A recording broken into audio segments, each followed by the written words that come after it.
শুভ সকাল। প্রতিদিনের pre market আপডেটে আপনাদের স্বাগতম।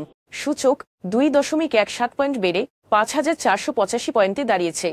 আগের দিনের তুলনায় বাজারের লেনদেনের পরিমাণ 6.43% বেড়ে 662 কোটি টাকা হয়েছে।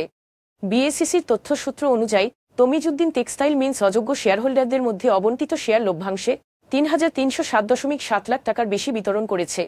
ঢাকায় অ্যালকোম্যাক্স তাদের ব্যবসা সম্প্রসারণ করতে এবং স্থানীয় বাজারে ক্রমবর্ধমান চাহিদা মেটাতে 30 কোটি টাকা সংগ্রহের জন্য প্রাথমিক গণপ্রস্তাবের আবেদন করেছে।